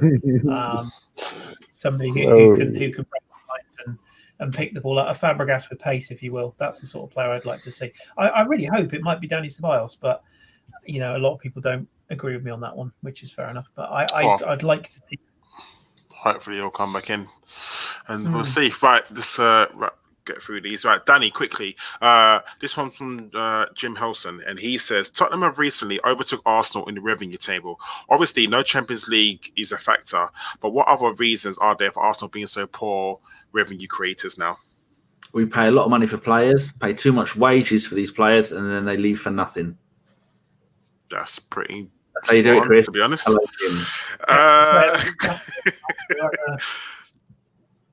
Cory, this one's for you. This is from Liam, and he says, after what you saw of Arteta, are you optimistic that he can bring Champions League football back to Arsenal? If he's asking next season, no. If he's asking after a couple of seasons, sure. Yeah, I'm optimistic. Yeah. But not next year. No. Not unless we win the Europa League. Sorry, yeah. There is obviously a path for us. He has an opportunity, but I think the teams that have come down into the Europa League for us are going to be too strong. I don't see us having the same opportunity that we had last year. This is very true. And weirdly, we already answered this question, but I will read his question out from Gooners. He says, Hector aside, why do you think the academy haven't produced any real defenders who can play consistently first team football or are sold? All our top talent seems to be attackers. Even Ainsley Maitland-Niles come through as an offensive player. And we did definitely talk about that, no defenders have kind of come through.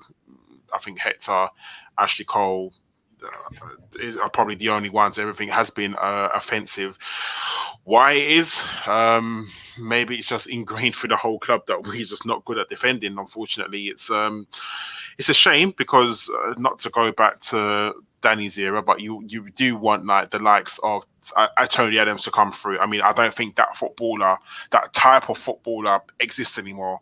The hard-nosed bastard as they call it. But just a defender that can play. I mean, I can't really think. I know there's players who have come through and have kind of gone here, there, and everywhere, but I don't know. It's just a coaching thing, I think, or maybe the players that we think are good enough are just not good enough. And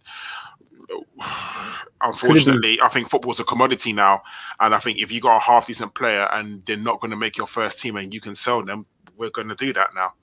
Could it be a philosophical thing of the academy? So, for instance, maybe an effect of having Wenger as the manager of our club for so long meant that our academy was much more oriented towards producing offensive players, let's say, for example. So then you move to another club, let's say wherever, Ajax, and you find that they may produce a similar sort of player, although now they're producing hard-nosed defenders, De Ligt, whatever this kind of player that's comes through. So maybe it's this type of club has a philosophy of this type of football. Therefore, their academy produces all these defenders, defensive midfielders, and then you have a club over here that's philosophy is much more attack-minded. So their academy produces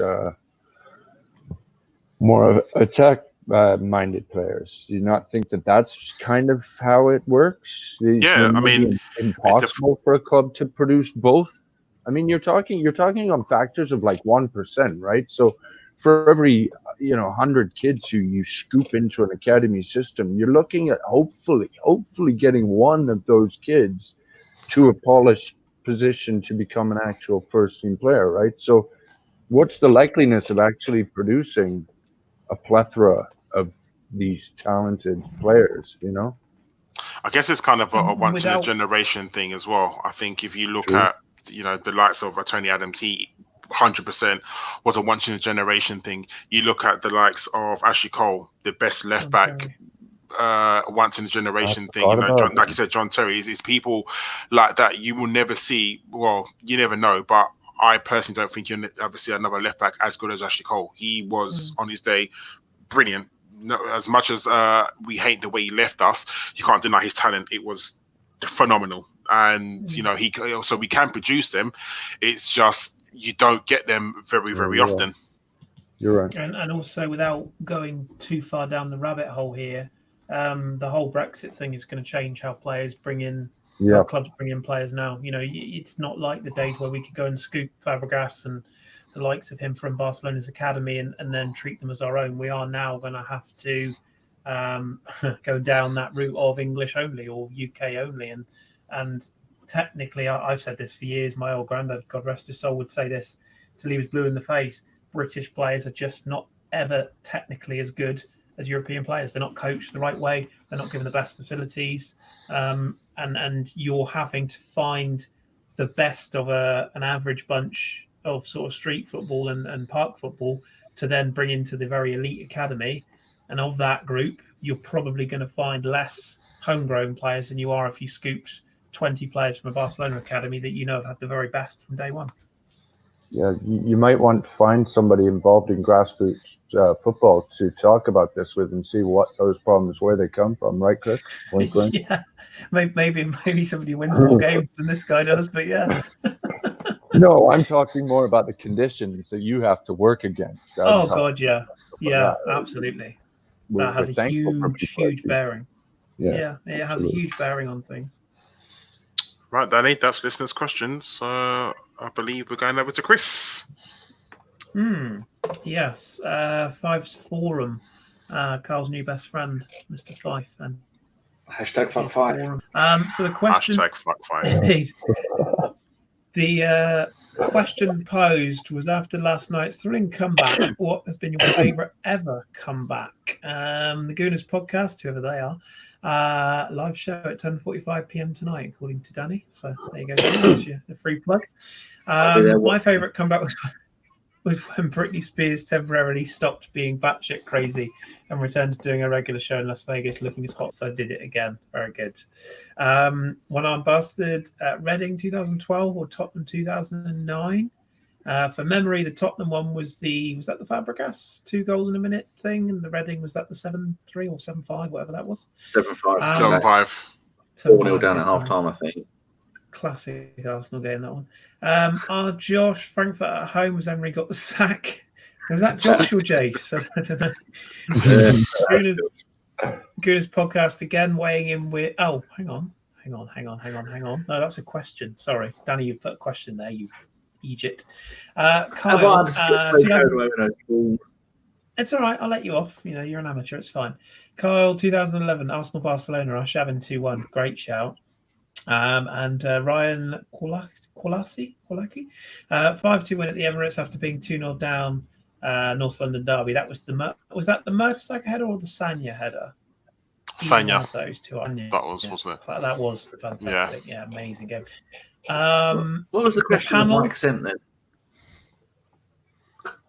Mike sent the question. How much would you accept for how much would you accept for Martinelli? You wouldn't. And of that money, how much would the proceeds go to and spent? How much of the proceeds of that sale would end up being spent on spiffy new League Gunner merchandise? Be honest, I'm not even touching that one. See that C-wording of Bellerin and a video, and it's just going round and round and round, because we all know the internet does not forget, and he's made himself look like a right tool. Yeah, sad.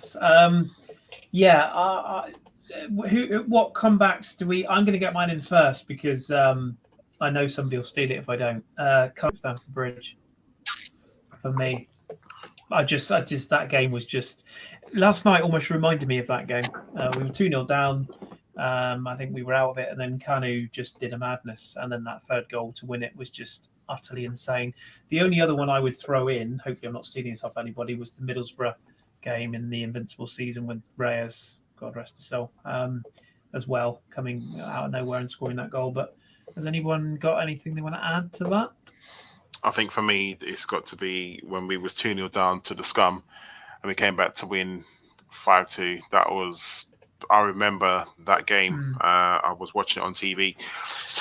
And I think I may have lost my voice because after being 2-0 down, you're shouting at the TV, and then the goals start pouring in. And then I still remember they were showing the highlight of Fabregas scoring. And was it Fabregas or was it?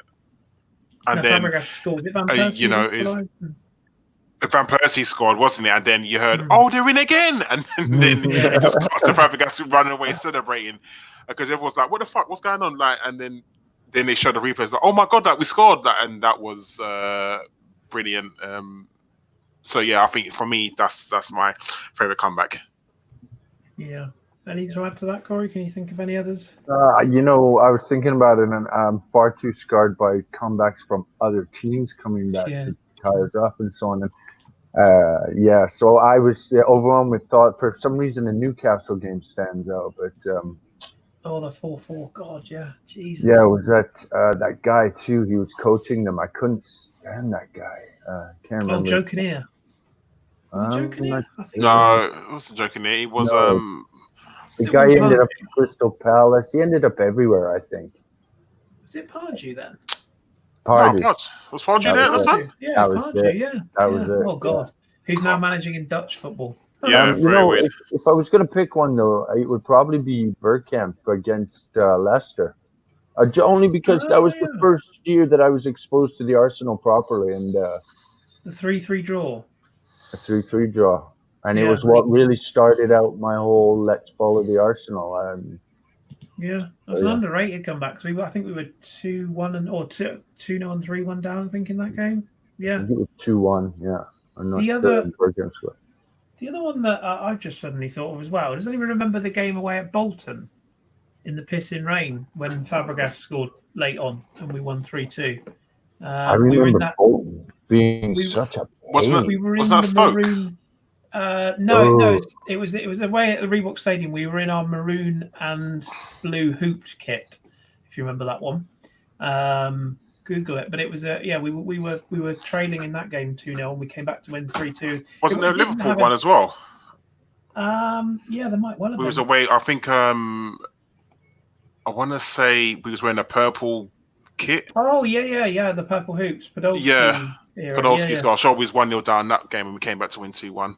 And of course the Edu Pires goal at Anfield when we were a goal down and won that game 2-1 as well. That was So there's a few not always necessarily high scoring, but quite a few good comebacks. Danny, can you remember any from the 50s or anything like that? Well, you should say that. My one, this is going to be a triple header of a slobberknocker of a game. 8th of February, 1987.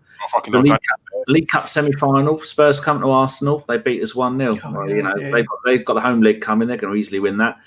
Then the home leg, we end up beating them 2-1. And you think, oh dear, right, it's going to have they have a replay for the semi-finals then. And so then we go to White Hart Lane for what was going to be one of the most momentous games in that run. Clive Allen scored in the 62nd minute for Spurs, and then by the 82nd minute, the Spurs were through to the final. Arsenal weren't going to go there and beat them. We've only got 8 minutes to go. Up pops Ian Allinson and his porn star moustache, 82nd minute goal. Rocastle, 90th minute goal, beating them 2-1 at the Lane through to the final. And then Super Champagne Charlie Nicholas won the League Cup final for us in 1987. So, yeah, a triple header there of amazing comebacks. I wonder if anyone shook Clive Allen's hand that day. He's still waiting. Raging nonce. Allegedly. Yeah, good times. Yeah, it's questions like this that our good friend Steve would have been all over. He'd have reeled out 14 of them. But yeah, very true. Has everyone had their go on that? Yes. I think we are all up to speed on that one. Thank you for the responses. Very kind of you, dear listeners. Now we're moving on to the podcast gentleman's nod. Right, you lot go and get your own ones and think about it. It can be a podcast you've listened to, someone on Twitter. It could be your bin man. It could be your lady who comes and waters your tulips, Karl. It could be absolutely anything. Like the podcast's one goes to the people who have donated in the last 2 live shows. Jonas Segnanberg, JSSAFC, Michael Harniman did both. So did JSS. Petito 100, Jim Howson, J Rob, Nikki Wilson, and Kris, the Purple Lion Lodato, who I've told Sian that when she goes to America next year for a month, she can go and stay with him. Oh dear, that'll be trouble. So thank you very much to all of you for your very kind donations. We're going to spend them on shirts and give them all away. Well, some of them away. Kris, is there a list of about 50 people you want to say hello to? I've got 2, but I'll go last if you don't mind. Oh, cheeky! You're doing the John Welsh move. Go last, right, Karl?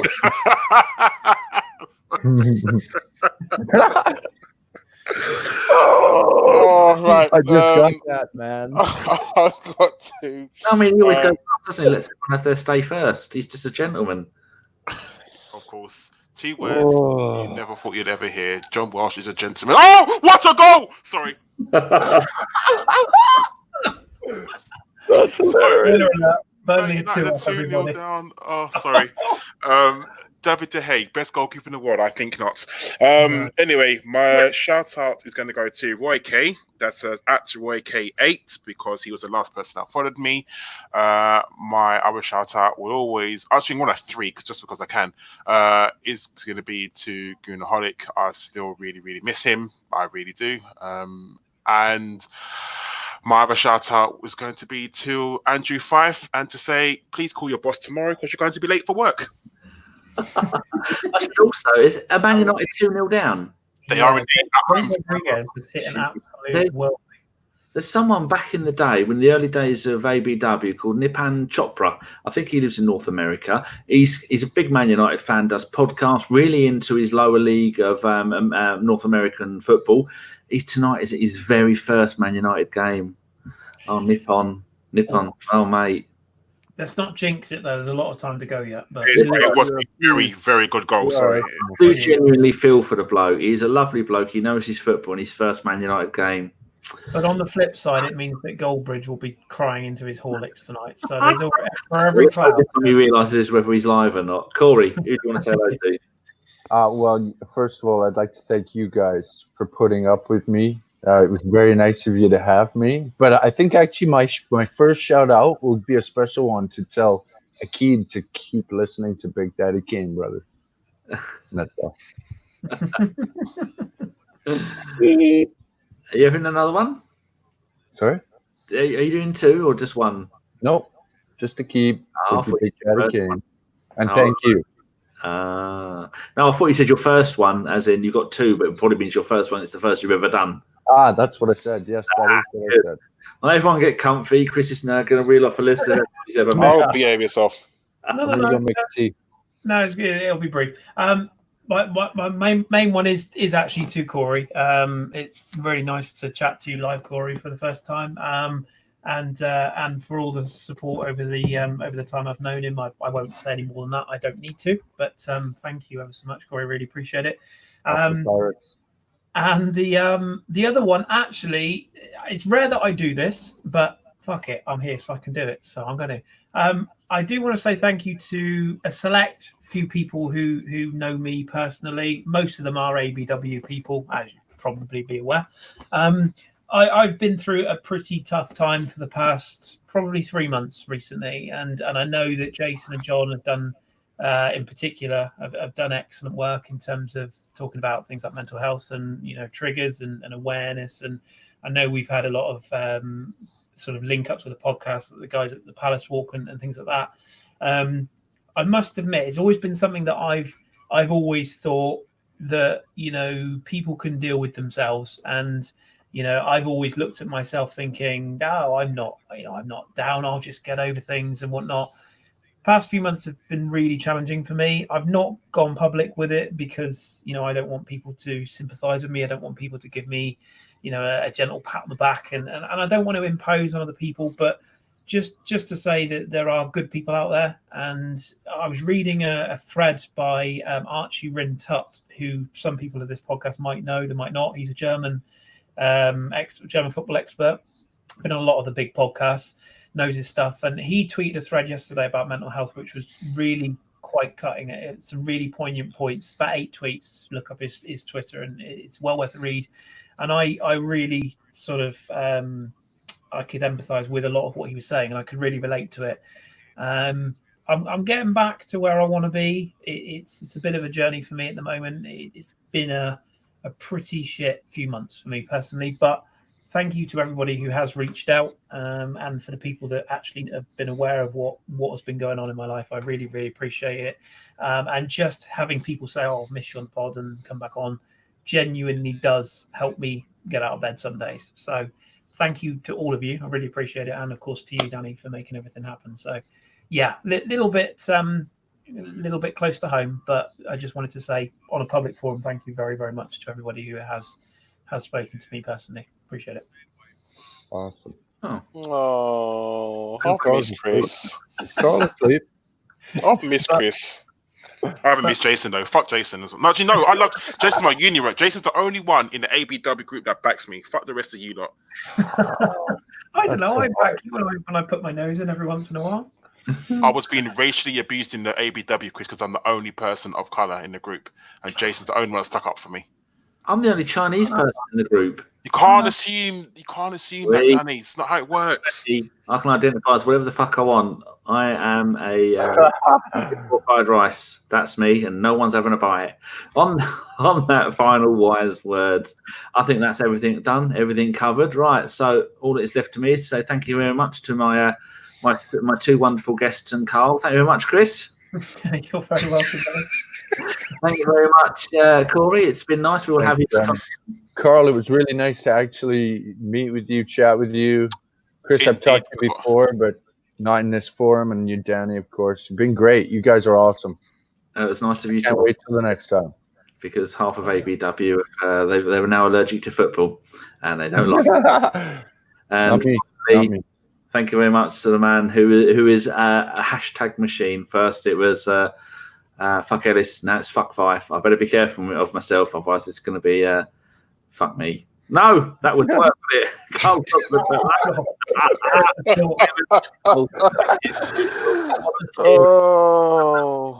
hate you, Danny. Right. Goodbye, Danny. I don't know who's on the next show at the weekend. It could be anybody. Yesterday's show, there was 5 different people on it before I said, all right, I'll cover, because everyone kept going, no, I can't do it. And Ellis was changing. It was like rolling a dice with Ellis. Yes, I am. No, I'm not. Yes, I am. No, I'm not. And so I think he flips a coin to decide whether he can be on or not. But there again, that's why he's got his own hashtag. Right. Thank you very much for watching. This has been an Arsenal podcast, and we will speak to you later. Goodbye. Au revoir. Hashtag 5. Hashtag Ellis. Fuck Ellis. Got them wrong, Karl. Still got it in though.